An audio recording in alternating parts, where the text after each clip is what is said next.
హృదయపూర్వకంగా మీకు అభినందన.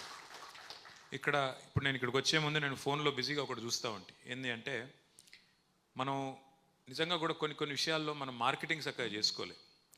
మన నాయకుడు కేసీఆర్ గారి పనితనాన్ని ప్రపంచం మొత్తానికి తెలిసే విధంగా చెప్పడంలో కానీ వివరించడంలో కానీ పార్టీగా నాతో సహా మనందరం కూడా విఫలమైన. నాయకుడు గొప్పగా పనిచేసినాడు, ప్రజలకు సేవలు అందించినాడు, ప్రజల కోసం 10 ఏళ్ళు తపనబడ్డాడు ముఖ్యమంత్రిగా. చెప్పడంలో మనం విఫలమైన. ఇక్కడికి వచ్చే ముందు ఫోన్లో చూస్తూ ఉంటే నేను పక్క రాష్ట్రమైన ఆంధ్రప్రదేశ్లో ఆనాడు ఉమ్మడి రాష్ట్రంగా ఉన్నప్పుడే పోలవరం ప్రాజెక్టు గురించి సినిమాలు వచ్చినాయి, కథలు వచ్చినాయి, చాలా వచ్చినాయి. పోలవరం ప్రాజెక్టు ఒరిజినల్గా కాన్సెప్చువల్గా అనుకున్నది 1940వ దశకంలో, అంటే స్వాతంత్రం రాకపూర్వం. అల్టిమేట్గా శంకుస్థాపన జరిగింది 1980లో. టంగుటూరి మన టీఎన్జేయ గారు, టంగుటూరి పంతులు కాదు, టీఎన్జేయ గారు ముఖ్యమంత్రిగా ఉన్నప్పుడు 1980లో ఆనాడు శంకుస్థాపన చేసిండ్రు. పనులు మొదలయ్యింది, ఫార్మల్గా పనులు మొదలైంది 2004వ సంవత్సరంలో. యాక్చువల్గా కన్స్ట్రక్షన్ స్టార్ట్ అయింది జూన్ 2014లో. జూన్ 2014 1940లో అనుకుంటే 80లో రాయేస్తే 2004లో డ్రాయింగులు గీస్తే 2014 జూన్లో పనులు మొదలు పెడితే ఇవాళ చూసిన అయిపోయిందా లేదా అని. ఇప్పుడు ఏం చెప్తున్నారు తెలుసా? అందులో 2027 డిసెంబర్కు అయ్యే అవకాశం ఉంది అని చెప్తున్నారు. అంటే కేసీఆర్ పనితనానికి ఇతర రాష్ట్రాల పనితనానికి తేడా ఏందో చెప్పడానికి మాత్రమే ఇది నేను చెప్తా ఉన్నాను. ఎక్కడ 1940, ఎక్కడ 1980, ఎక్కడ 2014, ఎక్కడ 2004, ఎక్కడ 2027? అదే కేసీఆర్ గారు ఇప్పుడే మా గంగుల కమలాకర్ అన్న చెప్పిండు. 2016లో శంకుస్థాపన చేస్తే 3 ఏళ్ళు తిరగకుండానే అక్కడ బరాజ్ ఓపెనింగ్, ఆ తర్వాత 5-6 ఏళ్ల లోపలనే ప్రపంచంలోనే అతి పెద్దదైన లిఫ్ట్ ఇరిగేషన్ ప్రాజెక్టును పూర్తి చేసిన నాయకుడు కేసీఆర్ గారు. ఇది ఎవరు అవునన్నా కాదన్నా ప్రపంచ చరిత్రలో నిలిచిపోయే మాట. సరే, మనం అంటే పడని వాళ్ళు రకరకాలుగా మాట్లాడవచ్చు, కానీ ఇవాళ రాకేష్ రెడ్డి డాక్యుమెంటరీలో ఒక చిన్న మాట, ఒకటే మాటతో ఒక రైతు నా మనసు గెలుచుకున్నాడు. ఆ నీళ్ళని చూపెట్టి మల్లన్న సాగర్ గడ ఒక గొర్రెల కాపురం, మరి ఆ సోదరుడు రైతు. ఎక్కడ నీళ్ళు ఇవి అన్నాడు రాకేష్. కాళేశ్వరం నీళ్ళు అన్నాడు ఆయన. కాళేశ్వరం నీళ్ళేనా అంటే కాకెక్కడి, అది కాకపోతే ఎక్కడి, మరి ఒకటే మాట, కాకపోతే ఎక్కడి అంటే చిన్న మాట ఇది, కానీ అందులో ఎంత లోతైన అర్థం ఉందో దాన్ని బట్టి మనం చెప్పుకోవచ్చు. వాళ్ళ కాంగ్రెస్ వాడు ఏం చెప్పినా, బీజేపీ ఆయన ఏం చెప్పినా వాస్తవాలుగానే ఉంటాయి. ఇక్కడ ఒక్క అడుగు వెనకకేసి మీకు ఒక 2 విషయాలు, అంటే ఇక్కడ కూర్చున్న వాళ్ళందరూ పెద్దలు, మీకు విఘ్నులు, మీకు తెలుసు, మీడియా మిత్రులకు కూడా తెలుసు, కానీ తెలియని వాళ్ళ కోసం, ముఖ్యంగా టీవీల్లో కానీ పత్రికల్లో కానీ చూసేటోళ్ళ కోసం కానీ ఒక్క మాట మాత్రం మనం గుర్తు చేసుకోవాలి. ఎందుకు తెలంగాణకు కేసీఆర్ గారు వచ్చేదాకా నీళ్లు రాలేదు? ఎందుకు తెలంగాణ రైతులకు కన్నీళ్ళే వచ్చినాయి కేసీఆర్ వచ్చేదాకా, తెలంగాణ వచ్చేదాకా? నీళ్ళెన్నడూ ఎందుకు మన బిల్లకు రాలేదు, మన పొలాలకు రాలేదు? ఇప్పుడే సురేష్ రెడ్డి గారు చెప్పినారు, పోచంపాడు కడితే చివరికి దాని కింద మొట్టమొదటి నియోజకవర్గం ఆర్మూరులోకే చివరి దాకా నీళ్లు రాని పరిస్థితి. అంటే డ్యామ్ కింద ఉండే మొదటి నియోజకవర్గానికే చివరి దాకా, చివరి తడికి నీళ్లు రాకపోతే, చివరి మడికి నీళ్లు రాకపోతే, ఫస్ట్ డిస్ట్రిబ్యూటర్కే నీళ్లు రాకపోతే లాస్ట్ డిస్ట్రిబ్యూటర్కి 380 కిలోమీటర్ల అవతల ఎక్కడికి వెళ్ళి వస్తాయి? అంటే 71వ డిస్ట్రిబ్యూటర్కి నీళ్ళు ఎక్కడికి వెళ్ళి వస్తాయి? అంటే దీపం కిందనే చీకటి ఎక్కువ ఉంటుంది అన్నట్టు పోచంపాడు కిందనే ఆరుమూరుకు బాల్కొండకు నీళ్లు దిక్కులేవు. ఎందుకు ఈ పరిస్థితిని ఆలోచిస్తే తెలంగాణ జియోగ్రఫీ మనం ఒక్కసారి అర్థం చేసుకోవాలి. కేసీఆర్ గారు ఎప్పుడు మా క్యాబినెట్ సమావేశాల్లో, మాకు పార్టీ అంతర్గత సమావేశాల్లో చెప్తూ ఉంటారు, అందరూ పెన్ను పేపర్ పట్టుకుండా రాసుకోండి అంటాడు, చిన్నపిల్లలకి చెప్పినట్టు. అప్పుడప్పుడు మాకు కూడా విసుగొచ్చేది, ఏం సార్ మనం మరీ బడిపంతులు లెక్క బడిల పిల్లలకు చెప్పినట్టు ఏంది ఇది అని. కానీ కొన్ని విషయాలు 1కి 2 సార్లు 12 సార్లు రాస్తే, గుర్తుపెట్టుకుంటే మనకు రుబ్బితేనే ఎక్కుతాయి. అట్లాగే ఒక్క మాట, తెలంగాణకు ఎందుకు నీళ్లు రాలేదు, ఎందుకు ఇవ్వలేకపోయినారు అంటే, సరే ఒకటేమో వివక్ష, ఇవ్వకూడదు అనే ఒక ఎజెండా, కిందికి నీళ్లు తీసుకొని పోవాలనే ఎజెండా ఒకటైతే, రెండవది మన తెలంగాణ యొక్క భౌగోళిక పరిస్థితి. ఇవాళ తెలంగాణను భౌగోళికంగా చూస్తే ఇట్లా ఒక గుడిసెలాగా తెలంగాణ ఉంటుంది, ఒక గుడిసె షేప్లో తెలంగాణ ఉంటుంది. ఈ గుడిసెకు ఒకవైపు నుంచి, ఒరుసు నుంచి, కింది నుంచి కృష్ణ పోతుంది, ఇంకో వైపు నుంచి గోదావరి పోతుంది. కృష్ణానది 110-120 మీటర్ల మీద, సముద్రానికి 110-120 మీటర్ల మీదకి వెళ్ళి కృష్ణానది పారకం ఉంటుంది మన తెలంగాణ మొత్తంగా చూస్తే. గోదావరి 80-90-100 మీటర్ల మీద గోదావరి. అంటే ఇట్లా గుడిసెలాగా తెలంగాణ ఉంటే ఒక ఒరుసుకెళ్ళి కృష్ణ, ఇంకో ఒరుసుకెళ్ళి గోదావరి 2 పోతాయి. అయితే ఇక్కడ హైదరాబాద్, ఇప్పుడు ఎక్కడైతే మనం కూర్చొని ఉన్నామో, ఇది 535 మీటర్ల మీద ఉంటుంది. అంటే 80 మీటర్ల కాడ మేడిగడ్డ ఉంటే హైదరాబాదు 535 మీటర్ల మీద ఉంటే మరి నీళ్ళు ఎట్లా దేవాలి? హైదరాబాద్కైనా మార్గమధ్యంలో ఉండే వివిధ జిల్లాలకైనా ఏ ప్రాంతానికైనా నీళ్ళు ఎట్లా దేవాలి? ఎట్లా దేవాలంటే ఒకటే మార్గం. ఒక రైతు ఇవాళ తెలంగాణ రాకముందు, కేసీఆర్ గారు ముఖ్యమంత్రి కాకముందు తన పొలంలోకి నీళ్లు తెచ్చుకోవాలి అంటే, ఎందుకంటే కాంగ్రెస్ వాళ్ళు ఎన్నడూ పెద్దగా ఈ విషయంలో, ఈ రంగంలో, సాగునీటి రంగంలో పెద్దగా పని చేయలేదు. ఎప్పుడో కాకతీయులు కట్టిన చెరువులు, అసఫ్ జాహీలు ఆనాడు వాళ్ళు కట్టిన కొన్ని చెరువులు తప్ప, మరి నిజాం సాగర్ లాంటి ప్రాజెక్టులు తప్ప ఉమ్మడి ఆంధ్రప్రదేశ్లో పెద్దగా మనకు మైనర్లో కానీ మేజర్లో, జాహీలు ఆనాడు వాళ్ళు కట్టిన కొన్ని చెరువులు తప్ప, మరి నిజాం సాగర్ లాంటి ప్రాజెక్టులు తప్ప ఉమ్మడి ఆంధ్రప్రదేశ్లో పెద్దగా మనకు మైనర్లో కానీ మేజర్లో కానీ పని జరగలేదు. అందుకే రైతులు ఏం చేసినారు? బోర్ల మీద బోర్లేసి, ఒకటే ఒక మూషంపల్లి అనే ఊరిలో ఒక రైతు రామరెడ్డి గారు 57 బోర్లు వేసిన పరిస్థితి. బోర్లు ఎందుకు వేస్తారు? కింద ఉన్న భూగర్భంలో ఉన్న నీళ్లను పైకి లాగడానికి, నీళ్లు లాగి తమ పంటను సాగు చేసుకోవడానికి. ఎట్లయితే ఒక రైతు బోరేసి కిందికి వెళ్ళి నీళ్లు పైకి లాగుతాడో, 100 మీటర్లు లేదా 100 ఫీట్లు, 200 ఫీట్లు, 800 ఫీట్లు పైకి గుంచుతారో, అట్లాగే కేసీఆర్ గారు కూడా 80 మీటర్ల మీద ఉన్న గోదావరి నదిని, ఎక్కడైతే కాళేశ్వరం దగ్గర నీళ్ళు ఎక్కడైతే ఉన్నాయో వాటిని ఒడిసి పట్టి ఒక్కొక్క రోజు 1 కాదు 2 కాదు 3 టీఎంసీల నీళ్లు. 3 టీఎంసీలు అంటే మీ అందరికీ అందాజ కోసం చెప్తున్నా. మీరందరూ ట్యాంక్ బండ్ చూసే ఉంటారు, హుసేన్ సాగర్ చూసే ఉంటారు. Hussain Sagar capacity 1 TMC. అంటే రోజుకు 3 హుసేన్ సాగర్ల నీళ్లను మేడిగడ్డ కాడ పట్టుకొని హైదరాబాద్ దాకా తీసుకొచ్చే బృహత్తరమైన ప్రాజెక్టే కాళేశ్వరము. ఆ మార్గమధ్యంలో తమ్ముడు చెప్పినట్టు 15 గొలుసు కట్టు రిజర్వాయర్లు, 1 కాదు 2 కాదు 15 గొలుసు కట్టు రిజర్వాయర్లు.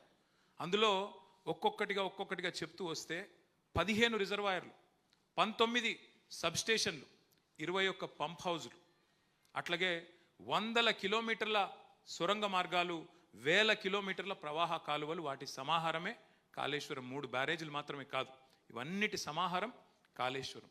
అంటే ఎక్కడ 80 మీటర్ల కాడ నీళ్లను ఎత్తి 3 హుసేన్ సాగర్లు ఒక్క రోజుకు 3 టీఎంసీ నీళ్లు, 3 హుసేన్ సాగర్లలో పట్టే నీళ్లు ఒక రోజుకి ఎత్తి వాటిని దశల వారీగా తీసుకుంటూ వచ్చి 80 మీటర్ల నుంచి తీసుకొచ్చి మేడిగడ్డ నుంచి అన్నారం నుంచి సుందిల్ల నుంచి మన ఎల్లంపల్లి నుంచి మరి మిడ్మానేరు నుంచి ఒక పాయ మల్కపేట రిజర్వాయర్ అని ఉంటుంది మా వేములవాడ నియోజకవర్గానికి, ఇంకొక పాయ మనకిటు అన్నపూర్ణ తర్వాత రంగనాయక సాగర్ తర్వాత మల్లన్న సాగర్ తర్వాత కొండపోచమ్మ సాగర్. ఇక్కడ ఒక ముఖ్యమైన పాయింట్, కొండపోచమ్మ సాగర్ ఉన్నది 618 మీటర్ల మీద, హైదరాబాద్ ఉన్నది 535 మీటర్ల మీద.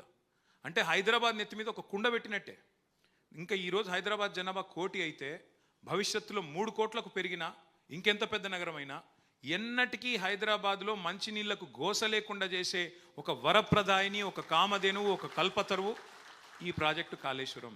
అంటే కాళేశ్వరం ద్వారా కేవలం రైతులకు సాగునీరు మాత్రమే కాదు, హైదరాబాద్కు తాగునీరు మాత్రమే కాదు, వేల గ్రామాలకు మధ్యలో తాగునీరు మాత్రమే కాదు, పెద్ద పెద్ద కంపెనీలకు ఈరోజు ఇండస్ట్రియల్ కన్సంప్షన్ కోసం కూడా వాటర్ ఇస్తున్న ప్రాజెక్టు కాళేశ్వరం. కోకాకోలా అనే ఒక కంపెనీ వచ్చింది నేను మంత్రిగా ఉన్నప్పుడు, పరిశ్రమల మంత్రిగా ఉన్నప్పుడు. వాళ్ళు అడిగింది ఒకటే, మేము ప్లాంట్ పెడతాం, 2,500 కోట్ల పెట్టుబడి పెడతాం, కానీ మాకు నీళ్లు కావాలి, మరి నీళ్లు సమృద్ధికి ఇస్తారా? తెలంగాణ కరువు ప్రాంతం అంటారు కదా, నీళ్ళు ఉన్నాయా మీ కాడ అని అడిగాను. ఉన్నాయి, బరాబర్ ఇస్తాం, నీకు ఎంత కావాలంటే అంత ఇస్తాం అని నేను చెప్పే నాకు ధైర్యం ఇచ్చిన ప్రాజెక్ట్ ఏది? కాళేశ్వరం ప్రాజెక్టు. అందుకే ఇవాళ కోకాకోలా ప్రాజెక్టు మన సిద్దిపేట జిల్లాలో పెట్టినారు. అక్కడి నుంచి ఇలా బ్రహ్మాండంగా మొన్ననే రేవంత్ రెడ్డి గారు పోయి రిబ్బన్ కూడా కట్ చేసి వచ్చినట్టున్నారు. పోయి మనం తెచ్చిన ప్రాజెక్టులన్నిటికీ రిబ్బన్లు కట్ చేయడం తప్ప, మనం వేసిన ఫ్లైఓవర్లకు సున్నాలు పూసుడు తప్ప చేసింది అయితే కొత్తగా ఒక్క పని కూడా లేదు వాస్తవానికి. ఇంకొక మాట దయచేసి మనందరం కూడా గుర్తుపెట్టుకోవాల్సింది, ఇవాళ కాంగ్రెస్ చేస్తున్న దుష్ప్రచారం కాళేశ్వరాన్ని కూలేశ్వరం అని. 100 భాగాలు ఉన్న ఒక ప్రాజెక్టులో, ఒక్క బ్యారేజీలో, ఆ బ్యారేజీలో ఉండే 85 పిల్లర్లలో 2 పిల్లర్లు కుంగితే పడిపోలేదు, కుంగినే అంతే. కుంగితే కొట్టుకపోయింది, కాళేశ్వరం కూలేశ్వరం అయిపోయింది అని చిల్లర మాటలు మాట్లాడేటోళ్లకు మనం గుర్తు చేయాల్సింది ఒకటే, ఎంత నోటికి హద్దు అదుపు లేకుండా 1,00,000 కోట్లు పోయినాయి అంటాడు ఒక ఆయన ముఖ్యమంత్రి గారు.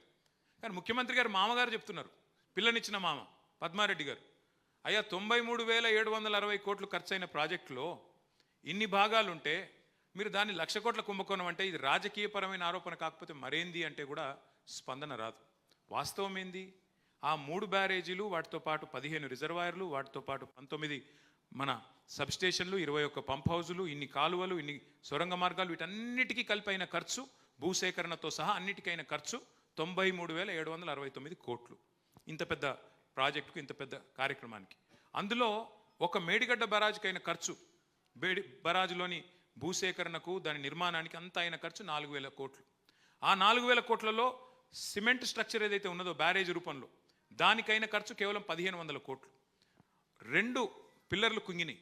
అంటే ఎన్డిఎస్ఏ రిపోర్ట్లో కూడా వాళ్ళు ఒకటే చెప్పినారు, 7th పియర్ని, 7th బ్లాక్ని, 7వ బ్లాక్ని పునరుద్ధరించండి అన్నారు. దాని పునరుద్ధరణకు అయ్యే ఖర్చు ఎంత? అయితే 250-300 కోట్లు. అది కూడా ఆ సంస్థ పెట్టుకోవడానికి రెడీగా ఉంది. ఎల్ఎన్టీ అనే సంస్థ కాంట్రాక్చువల్ ఆబ్లిగేషన్ కాబట్టి మేమే పెట్టుకుంటాం అంటున్నది. అంటే రూపాయి భారం కూడా ప్రజల మీద పడలేదు, ఎక్కడ రూపాయి కూడా ప్రజాధనం వృధా కాలేదు. కానీ 3 కోట్ల ప్రజాధనం వృధా చేసి ఒక కమిషన్ వేసి కొండందవి ఎల్కన్ పట్టినట్టు ఏం పట్టిరాయి అంటే అని ఏం లేదు. అసెంబ్లీలో పెట్టిన మన హరీష్ రావు గారు చీల్చి చెండాడితే ఆన్సర్ కూడా లేదు గవర్నమెంట్ దగ్గర. పాప మధ్యలో మా ఉత్తమ్ కుమార్ రెడ్డి లేచి ఆవేశపడి ఇట్లా డామ్ డూమ్ డీమ్ డామ్ అని ఒర్రుడు తప్ప కనీసం ఒక్క ప్రశ్నకు సమాధానం లేదు. సరే, హరీష్ రావు గారు మాట్లాడినారు, బాగా మాట్లాడినారు, ఓకే. అక్బరుద్దీన్ ఓవైసీ గారు లేచి 4 ప్రశ్నలు అడిగినాడు.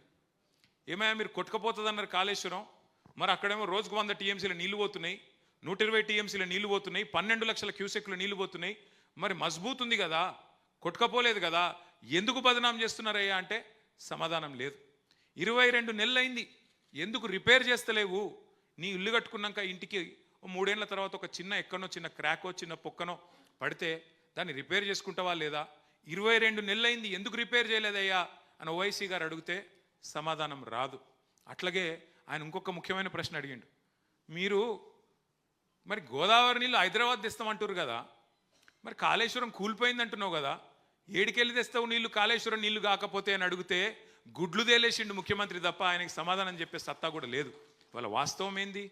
అదే కాళేశ్వరం నీళ్లను మల్లన్న సాగర్ ద్వారా అటు గంధమల్ల తీసుకుపోతా ఉన్నారు. ఇంకొక వైపు హైదరాబాద్కి ఆనాడు మన ప్రభుత్వం ఉన్నప్పుడే 2023 జూలైలో అనుకుంటా మనమే జీవో ఇచ్చినాం, కేబినెట్ తీర్మానం చేసినాం. కొండపోచమ్మ సాగర్ నుండి 1100 కోట్ల రూపాయలతో గండిపేటకు నీళ్లు తీసుకొచ్చే ప్రాజెక్టుకు మచ్చజెండా ఊపిందే కేసీఆర్ గారు. ఇవాళ ఈ ముఖ్యమంత్రి గారు 1100 కోట్లతో అయిపోయేదానికి ఇవాళ 7,400 కోట్లకు అంచనాలు పెంచి, మరి ఎవరి కోసమో, డబ్బుల కోసమో, మూటల కోసమో, ఢిల్లీకి ముడుపుల కోసమో ఇవాళ ప్రాజెక్టు నిర్మాణాన్ని 7 పెంచి మోసం చేస్తున్నాడు, ప్రజల దొమ్మును కొల్లగొడుతున్నాడు, ప్రజల సొమ్మును కొల్లగొడుతున్నాడు ఈ ముఖ్యమంత్రి గారు. ఎవరు ఏమనుకున్నా, ఇంతకంటే ఎక్కువ నేను చెప్పను, ఎందుకంటే చాలామంది పెద్దలు మాట్లాడినారు. ఎవరు ఏమనుకున్నా 2 సత్యాలు చరిత్రలో లిఖించబడతాయి. కేసీఆర్ అనే 3 అక్షరాల తాత్పర్యం భవిష్యత్తులో పిల్లలు యాద పెట్టుకుంటారు. కే అంటే కాలువలు, సి అంటే చెరువులు, ఆర్ అంటే రిజర్వాయర్లు అనే విధంగా భవిష్యత్తులో తెలంగాణలోని ప్రతి బిడ్డ గుర్తుపెట్టుకుంటాడు. రెండో మాట కూడా నేను చెప్తా ఉన్నాను, ఇది గుర్తుపెట్టుకోండి. ఇవాళ మనందరి ఎఫర్ట్ కానీ మనందరి తాపత్రయం ఒకటే కావాలి. కాళేశ్వరం కామధేనువు, కాళేశ్వరం కల్పతరువు తెలంగాణకు అనేది అందరికీ తెలుసు.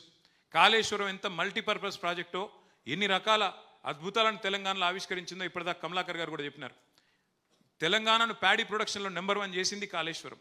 తెలంగాణకు భవిష్యత్తులో కరువు వచ్చినా, ఎస్ఆర్ఎస్పి నుంచి నీళ్లు రాకపోయినా, ఇటు కడెం నుంచి కిందికి నీళ్లు రాకపోయినా మనకు, మీరు ఒక మాట చెప్పాలి, మీకు ఇదివరకు ఇనింటారు కానీ మళ్ళీ ఒక మాట చెప్పి నేను ముగిస్తాను.